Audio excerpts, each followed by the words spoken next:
Hey, this is Colton again. Hope you're enjoying your community group. Tonight we're going to be talking about another navigator guiding principle. Again, that's something that we as the navigators believe are important to the Christian life. And tonight's principle is identity in Christ. That's what you guys are talking about tonight. So I want you to take just a second and think about what is an identity that is important to you. Because we have a lot of identities. There's a lot of things that define us as humans, and some of them really matter, and some of them don't matter so much. For example, for me, I love Christmas.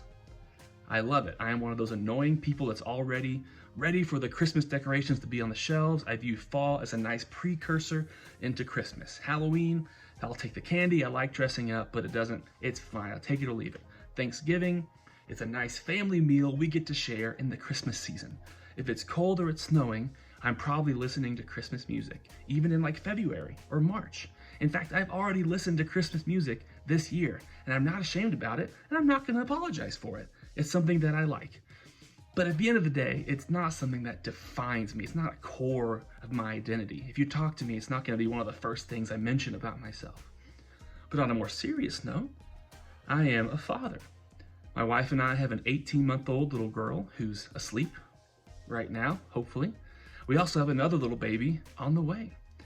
And that's something that actually dictates a lot of how I live my life. It defines how I think. It defines my actions. It's important to me. You don't have to talk to me very long before I'll mention that I'm a father, or I'll show you a picture on my phone of my little girl.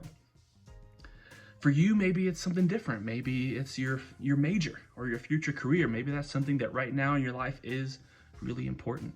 Maybe it's your family, like you're a brother or a sister or a son or a daughter, and that's really important to you. Maybe it's a political party, especially in this season, that's really at the core of who you are. Or maybe it's your sexuality, or maybe it's your hometown, where you're from, or what country or what area you're from. We're complex creatures. We have a lot of identities that define us. But what happens when Jesus comes into our lives? What happens to our identities when Jesus comes into them? Do they still matter? In Philippians 2, which you're about to read, you're going to study the story of Paul. Now, Paul had a lot of identities that did not relate to Jesus at all. In fact, the only one that did is that he persecuted Jesus' followers. Paul was a proud Jewish man. He knew the Jewish law. He followed it as best as a human can. He knew his family history down to the appropriate customs of what he was supposed to do. His sole mission in life was to follow God and be the most faithful Jew possible. But one day, Jesus appeared in his life and changed his life completely. Not only did he give Paul a new mission, he also gave Paul a new identity. As you read Philippians 2, you're going to see that Paul counted everything in his life as loss compared to knowing Christ. All his identities, all the things he had before, he compared them to loss, to nothing, compared to knowing Jesus. And on the surface level, that story sounds pretty great, right? Paul's going one way, he interacted with Jesus, Jesus changed his life, and all of a sudden he's going in a new way, he's a new person. I can relate to that story.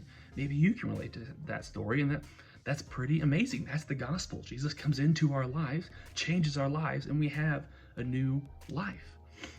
But if you dig a little deeper, you can see this life change that happened to Paul was no joke. As humans, we desperately want control.